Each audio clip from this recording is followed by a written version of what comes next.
করেছেন। আমি আপনাদের মাধ্যমে শেখ হাসিনাকে বিনীত অনুরোধ জানাই যে আপনি দ্রুত বাংলাদেশে এসে আদালতের সামনে আপনার অ্যাডভোকেটের মাধ্যমে এটার বিরুদ্ধে আপনার এলিগেশন জানান। কারণ এই আদালত এই ইন্টারিম সরকার প্রতিষ্ঠা করে নাই, এটার প্রতিষ্ঠা করেছেন কিন্তু আপনি। এখন পর্যন্ত বাংলাদেশের এস্টাবলিশমেন্ট কিন্তু আপনারই লোকজন। সুতরাং আপনার ভয় কিসের?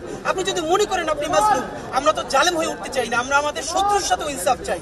আপনি আসেন, আপনি আদালতে কথা বলেন, আপনি সুপ্রিম কোর্টে গিয়ে অ্যাপিল করেন এবং আপনি লড়াই করেন। দেখেন বাংলাদেশে এর আগেও তো সকল রাজনৈতিক দলের উপর নিপীড়ন হয়েছে না? তারা কেউ দেশ ছেড়ে পালায় নাই দিল্লিতে, তারা সবাই আদালতে লড়াই করেছে। আপনিও আসেন, লড়াই করেন। Thank you. শুধুমাত্র এই আনুষ্ঠানিকভাবে কোর্ট থেকে এখন রায়ের অপেক্ষা, যেটি বাংলাদেশের জনগণ ইতিমধ্যে দিয়ে দিয়েছে, অপেক্ষায় আমরা আছি। তো বাংলাদেশের জনগণ যে রায় দিয়েছে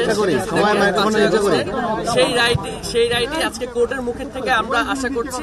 এবং শেখ হাসিনা যে অন্যায় অত্যাচার করেছে তার জন্য তাকে 1,000 মৃত্যুদণ্ড দেওয়া হয়, সেটি শেখ হাসিনার যে অন্যায় অত্যাচার আছে তার জন্য কম হয়ে যায়।